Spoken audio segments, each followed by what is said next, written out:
国务院总理李克强周三以视频形式与德国总理默克尔共同主持第6轮中德政府磋商。外界注意到，此次磋商双方共有25位政府部长参加，阵容为近些年来最大。这也是默克尔任内最后一次参加中德政府磋商。此轮磋商对于当下乃至后默克尔时代的中德关系而言，具有怎样的重要意义？胡红、刘和平深入解读。周四，国防部举行例行记者会，发言人吴谦表示，针对日前美军马斯廷号驱逐舰持续近距离侦察辽宁舰航母编队，严重干扰中方演训活动，中国海军舰艇对美舰予以警告驱离。中国国防部已就此向美方提出严正交涉，并强调，辽宁舰航母编队此次训练旨在检验武器装备性能，提升部队履行使命任务的能力水平。航母不是宅男，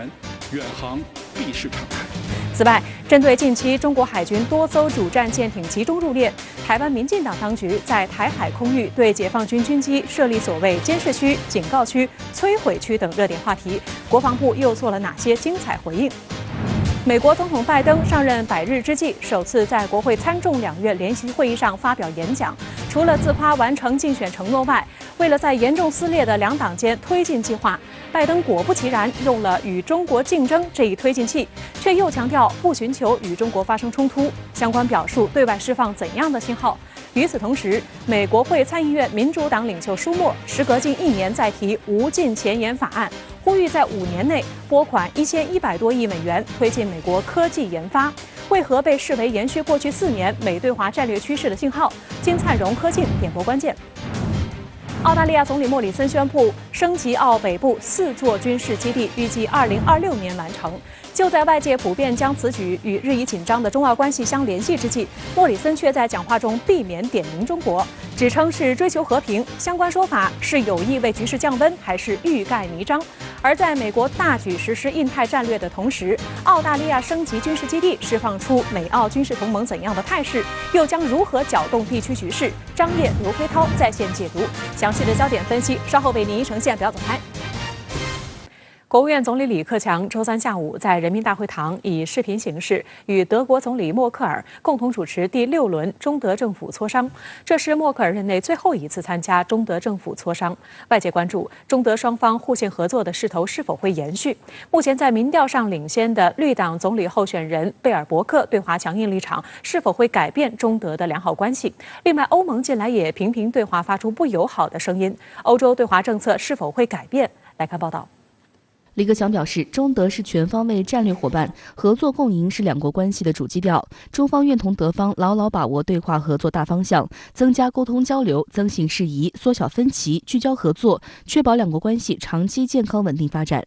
李克强强调，中德都愿意继续拥抱开放，中方愿同欧盟共同推动中欧投资协定早日签署生效，促进中欧关系健康稳定发展。默克尔表示，德方愿同中方深化互信，拓展合作，推动两国关系进一步深入发展，希望双方充分发挥两国快捷通道作用，保持人员有序交往，推进疫苗生产和互认合作。外交部发言人汪文斌周四表示，这次第6轮中德政府磋商，双方有25位政府部长参加，阵容为近些年来最大。磋商取得积极成果，对外发出了中德双方都高度重视双边关系发展，都致力于推动中德各领域合作迈上新台阶的信号。中德双方一致认为，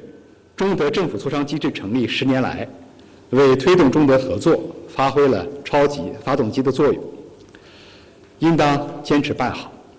双方一致同意举行新一轮中德高级别财经对话，以适当方式举办中德法治国家对话新一届研讨会，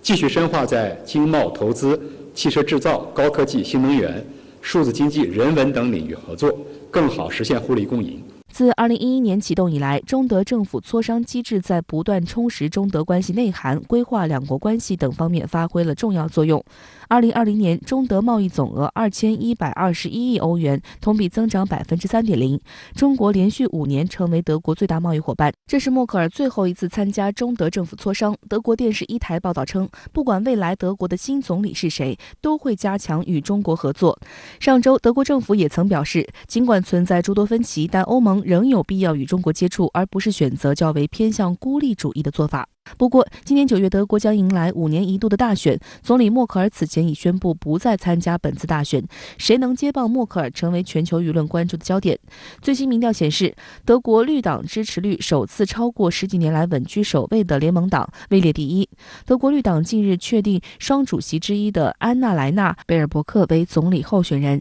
与默克尔不同的是，贝尔伯克在政治上主张对俄罗斯和中国强硬，强调要努力对华实行对话与强硬兼施的政策，称采用另一种方式与中国互动是下一任政府的关键课题。中德政府磋商其实也是向我们展示了中欧关系本身所应该具有的这种合作积极的这个大方向和主基调。当然我们可以看到的是，当前在国际关系、国际格局如此深刻调整的这个过程中，中欧关系无论是自身的这个逻辑，还是说受到外界的一些压力挤压，都在发生不断的一些调整。所以可以预见的是，未来一段时间，中欧关系包括中德关系可能会遇到一些新的挑战和问题。贝尔伯克还呼吁德国及欧盟与美国合作，遏制中国。事实上，欧盟方面近期多次干涉中国香港、新疆等内部事务，甚至于今年3月以所谓人权问题为借口，对中国新疆有关人员和机构实施制裁，显示出欧盟对华立场的变化。据美国政治新闻网欧洲版日前报道，一份内部高级别报告呼吁欧盟采取更进一步的强有力措施，回应中国带来的新挑战。报告声称，欧盟对在与中国交往过程中继续区分商业利益和政治关切的态度表示悲观。另据美国彭博社报道，欧盟委员会正在寻求对外国国有企业征收罚款或阻止其交易活动。根据一份文件草案，过去3年在欧洲创收超过5亿欧元，并从外国获得超过5000万欧元资助的公司，需要经欧盟批准才能进行交易活动。草案规定，如果发现某家公司不公平地受益于补贴，欧盟将能够对这些公司处以高达年收入10%的罚款，并可能会取消授予此类公司的政府合同。彭博社指，文件虽然未有直接提及中国，但却是欧盟对日益增长的所谓中国经济威胁几乎不加掩饰的回应。他们去推这种举措的这个背后，实际上是因为对于中国经济发展的一种焦虑也好、不适也好。但是我们同时应该看到的是，中欧经贸关系的这个主流还是合作与竞争，还没有上升到对抗的这个程度。那么在这个前提下，我们如何去把握好这个主流，然后去找到双方合作与竞争的这个平衡点，去减少这种对抗性的思维，我想是双方都有意识去往这方面做的一个积极的方向吧。另外，欧盟周3公布一份报告，还声称俄罗斯和中国媒体在最新的假新闻宣传活动中，系统性的寻求制造外界对西方国家新冠疫苗的不信任情绪，借此分化西方。对于欧盟的无端指责，中国驻欧盟使团发言人以一句话回应指出，没有事实依据的虚假信息报告本身就是虚假信息。应该说，疫情之后，欧盟所转变的不仅仅是对中国的态度，它是比如说对美国、对俄罗斯，包括对整个世界秩序，它的看法都在出现调整，非常有这种强烈的意识，说他要去推行这个战略自主，去维护欧洲自身的这种利益与价值。所以在未来，我们如果说展望后疫情时代的话，合作与矛盾的这两面其实都会有所增加。好，相关的话题马上来连线特约评论员刘和平。刘先你好，那么国务院总理李克强昨天下午在人民大会堂以视频形式与德国总理默克尔共同主持第6轮中德政府磋商。那么您认为这一轮磋商对于当下中德与中欧关系来讲具有什么样的重要意义呢？对于德国总理默克尔来讲，这可能是他在任内最后一次主持与参与中德两国政府间的磋商，因为到今年9月份，默克尔就将退出德国的政治舞台了。大家知道，对于中德关系来讲，默克尔所发挥的作用，就如同当年美国前国务卿基辛格在中美关系中发挥的作用是一样的。要是没有默克尔的力排众议，中德关系就不太可能拥有长达10几年的稳定友好的发展期，而中德关系又是中欧关系得以稳定的定海神针。因此，我们可以毫不夸张地说，默克尔的理论对于中德与中欧关系来讲，都会是一个重大的损失。第二个大背景是，相当多的民意调查都显示出，在德国执政长达10几年，由默克尔领导的基民盟很有可能会输掉9月份的德国大选，而反对党绿党则有可能会赢得这次大选。尤其值得我们注意的是，有可能成为下一任德国总理的绿党总理候选人贝尔伯克极其不认同默克尔的对华与对美政策，在还没有上台执政之前就反复表示，为了德国的安全与价值观，他上台之后将会用另外一种方式来跟中国打交道，并呼吁德国与欧盟、美国一道共同遏制中国。所以我们看到，在这次磋商中，默克尔声称这是我个人最后一次主持中德政府间磋商，但不希望这是中德两国的最后一次。这里面流露出的不仅仅是有些许的伤感，更有对中德关系未来的深深忧虑。第三大背景就是由美国主动挑起的这场中美新冷战不仅在逐步走向深化，而且主张以结盟方式对抗中国的拜登已经成为了美国总统。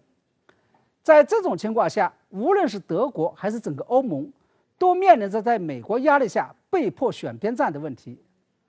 而这4大背景与趋势上的变化，已经在某种程度上产生了共振，使得当前的中德关系、中欧关系都已经走到了历史性的十字路口，甚至使得原本顺风顺水的中欧经贸关系也面临着严峻的挑战。其中的典型表现就是已经在中欧之间达成了共识的中欧投资协定，这面临着前景不明的风险。明白了这些因素，我们就会明白，即将离任的德国总理默克尔想要透过第6轮中德两国政府间的磋商，挽救正在下滑的中德关系与中欧关系，尤其是抢救岌岌可危的中欧投资协定。值得注意的是，李克强总理在磋商会上表示，希望中德双方尊重彼此核心利益和重大关切，在平等相待、互不干涉内政的基础上进行沟通交流。很显然，中方仍然坚守了自己的原则底线，即中德关系与中欧关系的改善，中欧投资协定的通过不能以德国与欧盟在香港、台湾、新疆等问题上干涉中国的内政作为代价。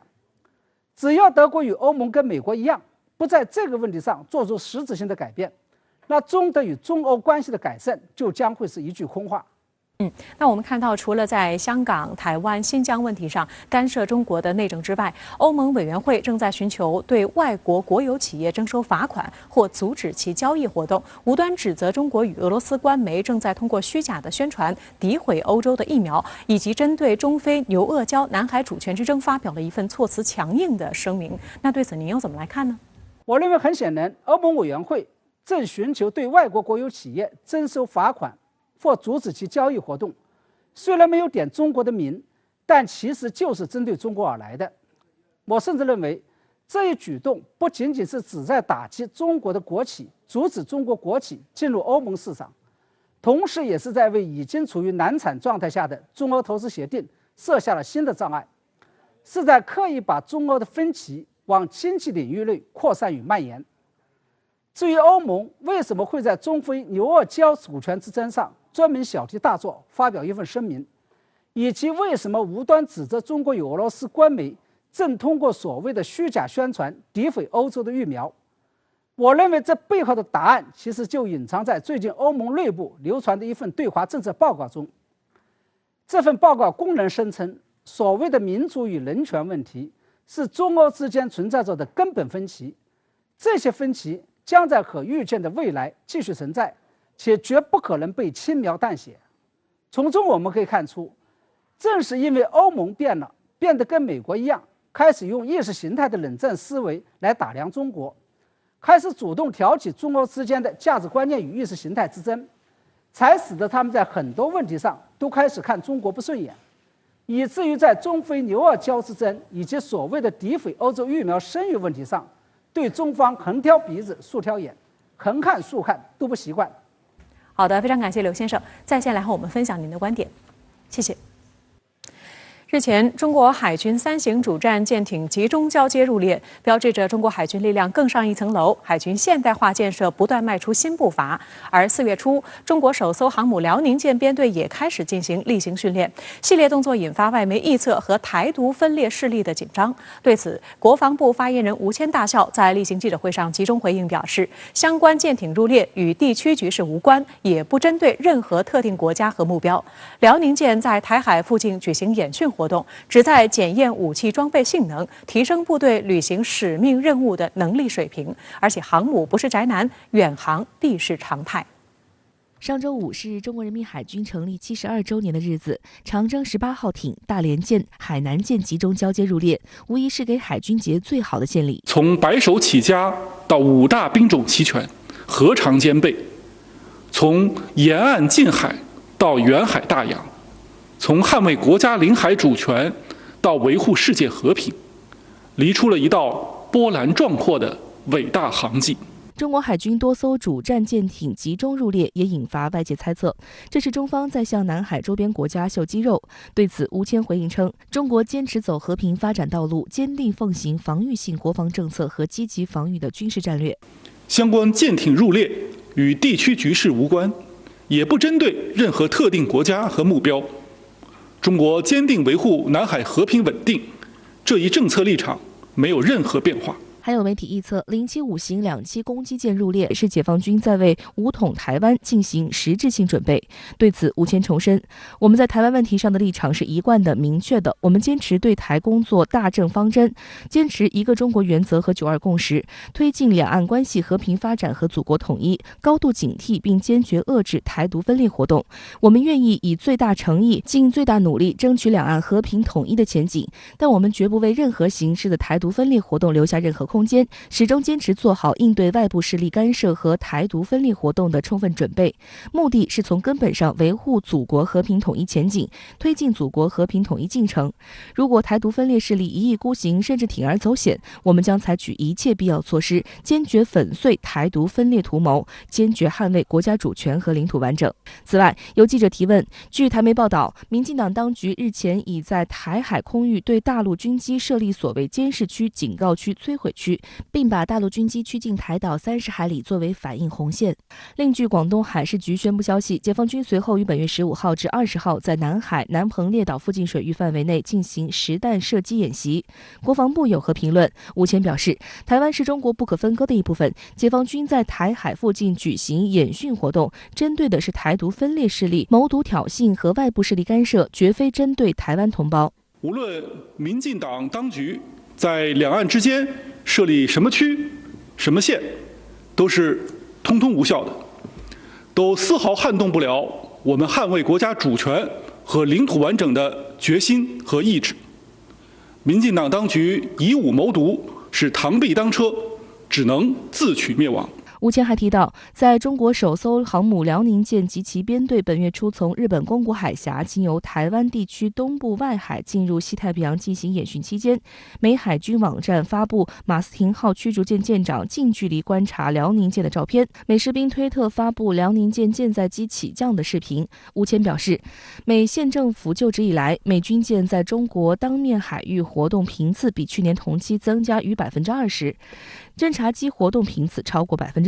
美马斯廷号驱逐舰持续对中方舰艇编队近距离侦察，严重干扰中方演训活动，严重威胁双方舰艇航行安全和人员安全，性质十分恶劣。中国海军舰艇对美舰予以警告驱离。中国国防部已就此向美方提出严正交涉，中方敦促美方严格约束一线部队，遵守中美海空相遇安全行为准则、国际海上避碰规则等规则，杜绝再次发生类似危险事件。吴谦强调，辽宁舰航母编队此次训练旨在检验武器装备性能，提升部队履行使命任务的能力水平。我想说的是，航母不是宅男，远航必是常态。美国总统拜登上任100天之际，在国会首度发表演讲，在对新政府进行了一番夸耀之后，拜登果然又在外交议题上多次提及中国，强调美国在贸易中维护自身利益的同时，拜登表示，美国将在亚太和印太地区维持强大的军事存在，但欢迎彼此竞争，不寻求冲突。这也是美国总统国会演讲历史上首次同时有2位女性坐在身后的讲台上。Anyway, thank you all, Madam Speaker, Madam Vice President.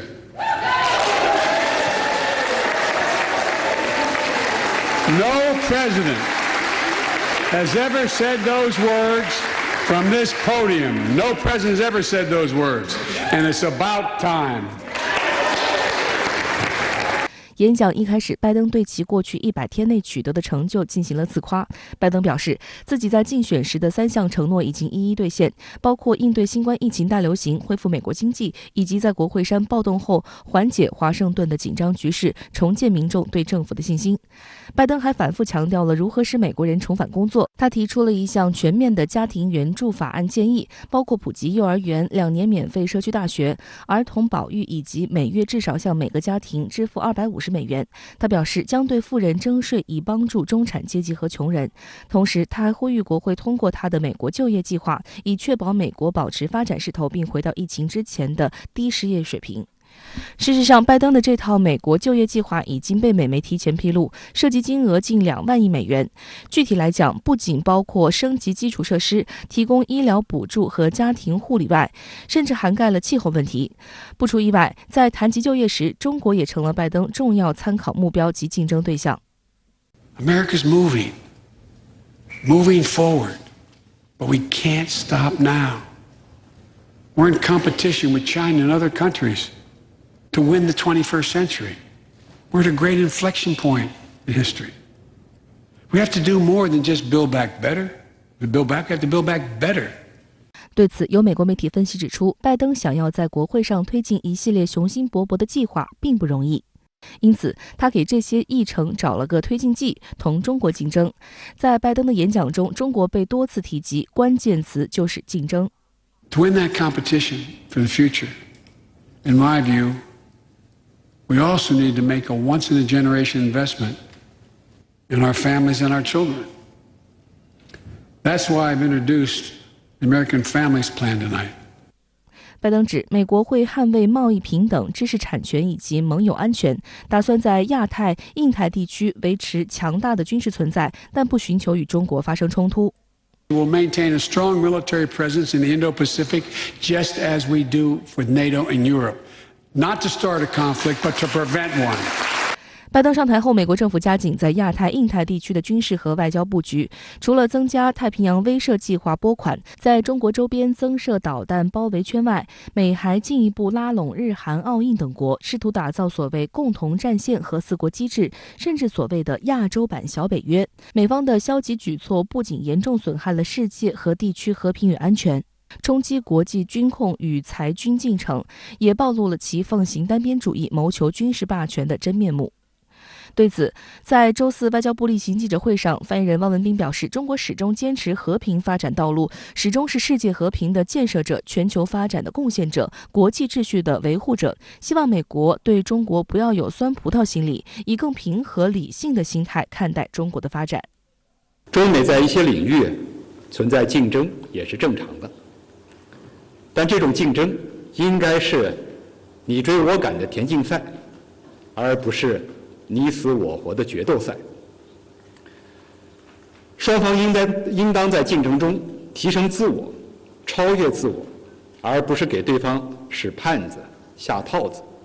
搞恶性竞争、零和博弈。汪文斌还表示，民主是全人类共同价值，而不是某个国家的专利产品。一个国家的民主政治应当也只能由这一国家的人民由自身实际出发来制定。强迫别国接受自己的民主制度，或试图打着民主旗号号令天下、党同伐异，都是对民主价值的亵渎和操弄，只会制造分裂，加剧紧张，损害安定。事实上，自拜登上任以来，已经多次在阐述中美关系时强调所谓极度竞争。这一次的演讲并无多少新意。他今天这个讲话确实把中国抬得比较高，那这个里面主要还是政治上比较方便，通过提中国来凝聚国内的团结。美国说中美关系有3部分：合作、竞争和对抗。他强调中美竞争呢，我觉得这个也不要紧张，也很正常，确实是中美关系一部分。主要是什么呢？他对中国有误解的那一部分，要控制这个对抗，扩大合作，竞争呢也可以健康的竞争。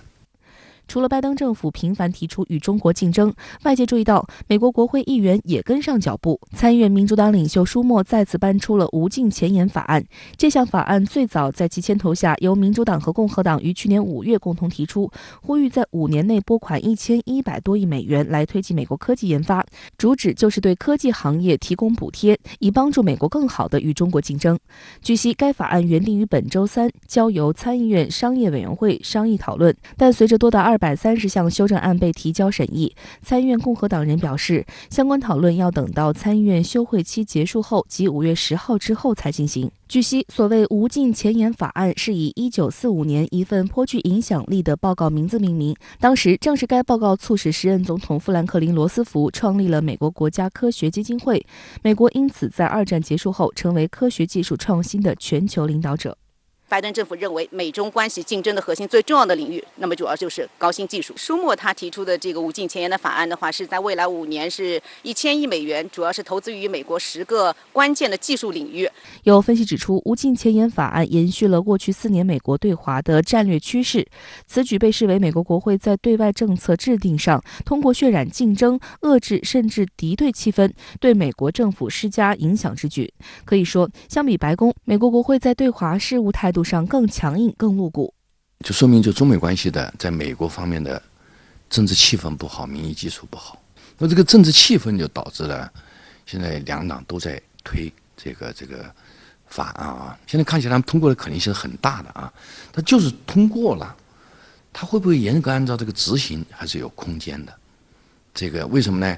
因为美国宪法规定呢，就是总统在外交上是拥有绝对权利的。这样的话，你国会通过法案，用法律直接限制总统的外交权利是不行的，是违宪的。好的，马上来连线中国国际问题研究院世界经济与发展研究所所长刘飞涛。刘先生你好。那么，拜登在国会联席会议上发表首次讲话，谈到要与中国竞争，但不寻求冲突。那对拜登这次讲话内容，尤其是涉华部分，您有怎样的观察呢？这次拜登赴国会演说，实际上主要的目的呢是推销他的这个就业法案，但是呢，我们可以看到，在这个演说当中，有4次直接提到了中国，其中有3次是谈与中国的这个竞争，只有1次呢是谈这个与中国的这个气候合作。在第1次提到这个中国的时候啊，他的说辞是。美国面临着与中国这个进行赢得21世纪的这样一个竞争，这个话听起来啊，就类似于我们说的这个与美国与中国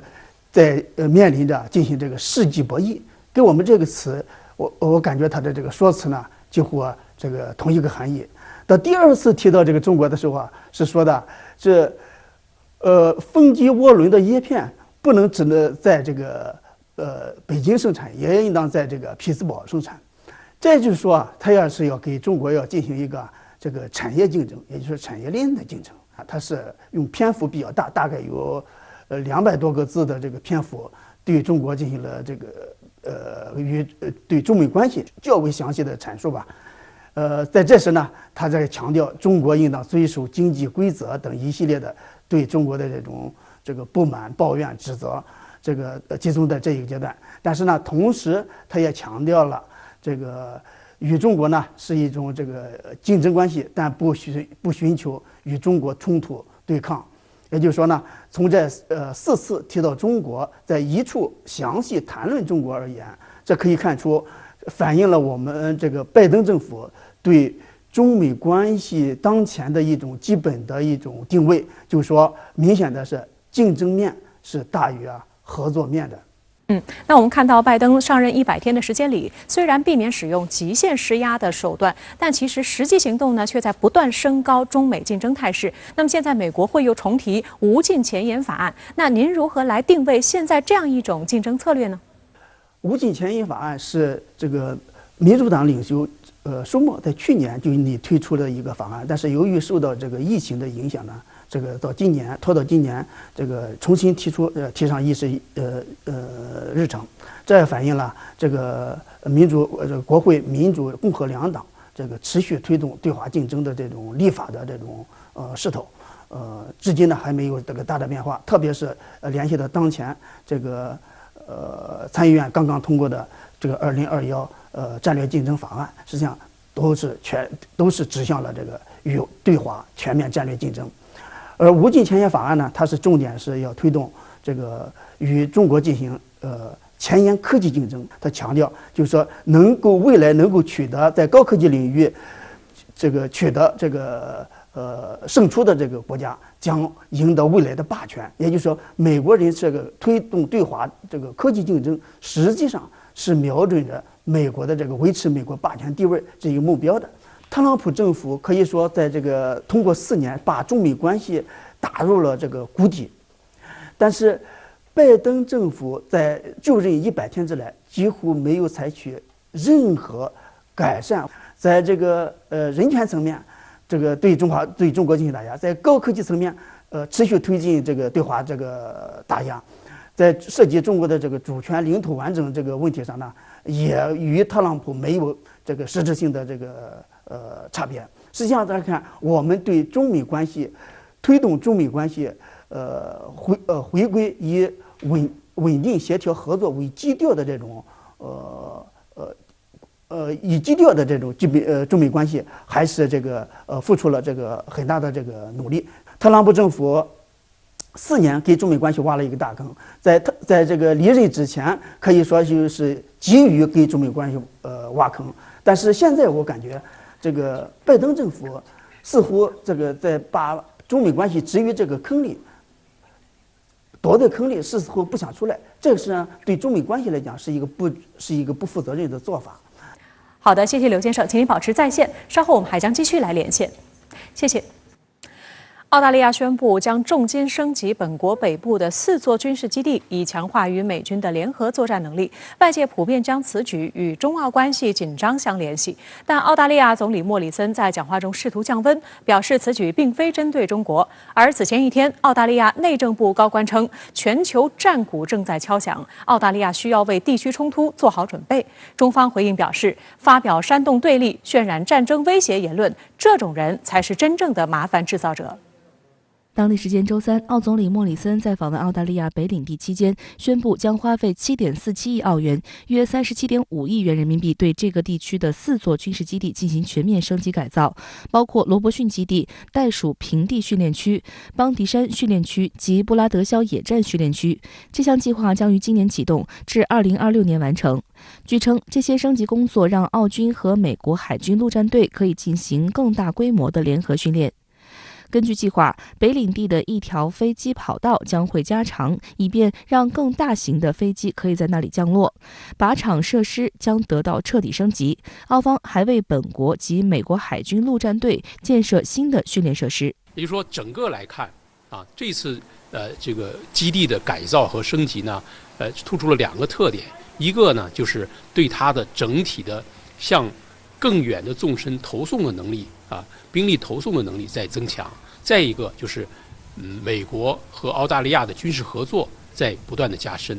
那么这样的一种变化，我觉得肯定会对地区的安全产生非常重要的影响，当然对中国的整体安全也会产生不利的影响。澳大利亚政府此前就宣布将花费11亿澳元对澳北领地的廷德尔空军基地进行升级，确保美国的 B-52战略轰炸机和澳军加油机可以在当地起降，以此将澳军及美国的空中武力拓展至印太地区。未来，澳军的 F-35隐形战机也将部署在廷德尔基地。深圳卫视注意到，早在2004年，美国就花费数千万美元在澳大利亚北部修建永久性联合训练设施。这一计划使数千名美国陆军士兵、海军陆战队队员和空军人员能够在升级后的澳大利亚基地里进行训练。到了奥巴马政府提出亚太再平衡战略后，美澳军事进一步得到加强，标志就是美国海军陆战队从2012年起以轮换的方式进驻位于澳大利亚中北部达尔文港。先期部署250名海军陆战队队员。在2014年8月，美澳又达成了一个为期25年的协议，允许2500名陆战队队员轮驻达尔文训练，同时还将为美国海空军战机部署提供条件。美国之所以看重达尔文港，首先是这里的军事设施相对完善，一些分析人士称其为第2个关岛，因其驻泊条件和基地面积得天独厚，且背后有大陆依托，自然条件比关岛更优越。其次，源于其独特的地理位置，达尔文港是澳大利亚距亚洲最近的城市，被称为通往亚洲的门户，能为美军提供连接太平洋与印度洋的立足点。曾在奥巴马时期担任美国总统国家安全事务副助理的本罗兹，曾就在他2018年出版的一本回忆录中表示，美国海军陆战队在达尔文港驻军，部分目的是为了对抗中国的崛起，并巩固美国在亚太地区的存在。因为它和美国是一个紧密的军事同盟关系，如果说未来美国介入到南海问题，介入到台海问题，我认为澳大利亚肯定会跟随介入，那么这样的话，那么对我们的威胁还是比较大的。针对此次升级军事基地一事，莫里森表示，澳大利亚将和美国及印太地区盟友合作，通过投资澳大利亚国防力量，继续推进澳大利亚的利益，建立一个崇尚自由的世界秩序。澳大利亚媒体9号新闻网评论称，作为美国的关键盟友，这项新计划将为澳大利亚和美国扩大军事合作铺平道路。因为澳大利亚北部靠近亚太地区，因此一向被视作澳大利亚国防的关键区域。不过，对于外界普遍将升级军事基地的计划与当前紧张的中澳关系联系起来的说法，莫里森似乎有意在讲话中避免直接刺激中国。他表示，所有的国防活动都是为了追求和平。但莫里森的话显然没有说服力。就在本周，澳国防部长达顿在接受媒体采访时就表示，中国大陆与台湾爆发军事冲突一事不应该被低估，澳大利亚对此有准备。此言一出，随即遭到中方的驳斥。不过，澳政客依然不收手。就在莫里森表态花重金升级北部军事基地的前一天，澳大利亚媒体就爆料称，该国内政部秘书佩祖罗发出警告称，全球战鼓正在敲响，澳大利亚需要为地区冲突做好准备。不少媒体认为，正值台海及中澳关系紧张之际，佩祖罗有关言论是在针对中国。对此，中国外交部发言人赵立坚在周3的例行记者会上明确表示，澳大利亚个别政客出于一己之私利，热衷发表煽动对立、渲染战争威胁言论，这种做法极不负责任，注定不得人心，他们才是真正的麻烦制造者。赵立坚严厉指出，作为一个长期受益于对华合作的国家，澳大利亚鼓噪中国威胁论既不符合事实，又很不道德，终将搬起石头砸自己的脚。军事上他参与这个游戏不改变结果，又损害他的利益，对他不明智的。但是好像他的政治价值观还有他那个政党制度，好像就会逼着他的这个政治家在政策上靠近美国，是吧？从我们角度来讲，这个是不符合他利益的，是吧？也对事态的发展没什么意义。所以这个对未来中澳关系肯定是很负面的一个东西。好的，继续来连线刘飞涛先生。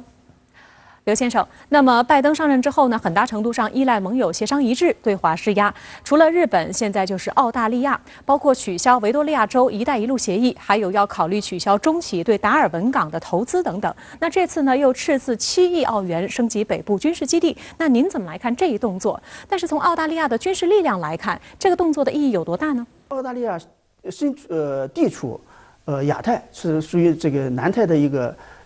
块大陆，我们把它称为这个大洋洲嘛。但是呢，它虽然身处亚太，但是它的思维、它的这个心态，全是西方的一套。但是呢，地理位置上呢又孤悬在这个亚太，所以呢，它就天生的就有一种不安全感。所以呢，它在历史上它总是要么依靠这个国家，要么依靠那个。也就是说，用我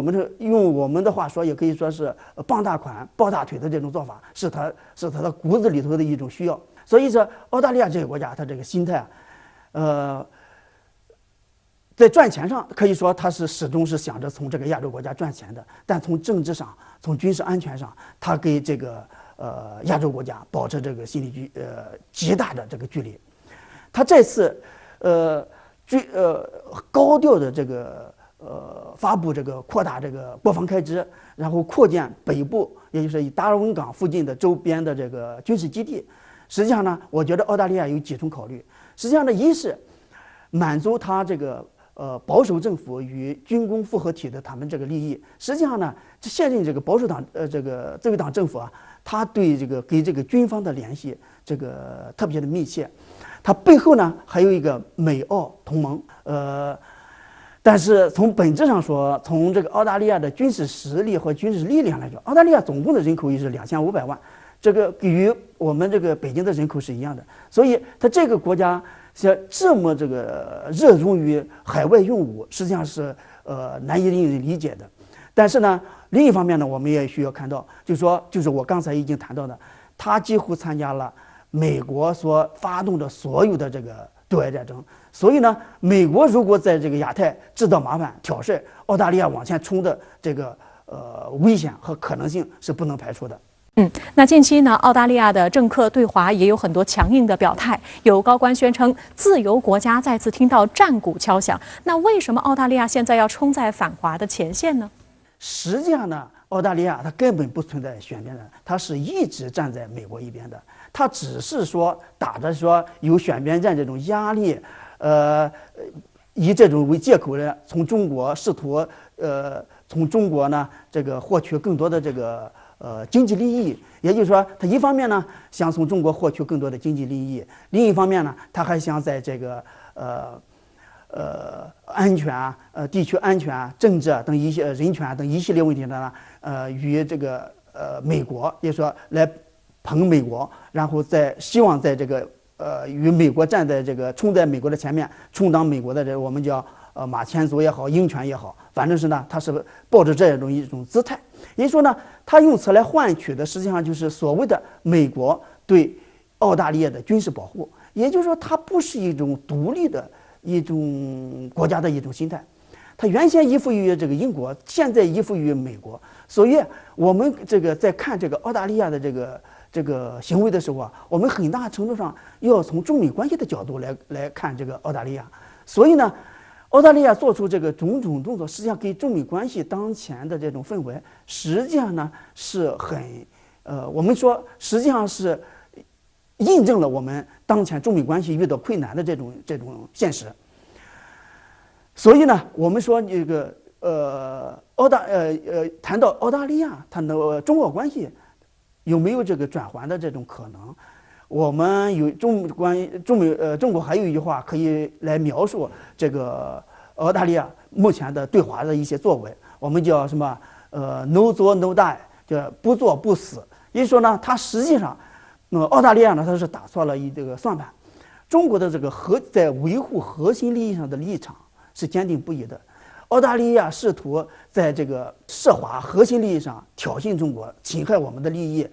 另一方面呢，又想在这个经济上从我们这个拿好处，这种的算法，希望这个尽早的放弃，不要做这种美梦。好的，谢谢刘先生在线来和我们分享您的观点，谢谢。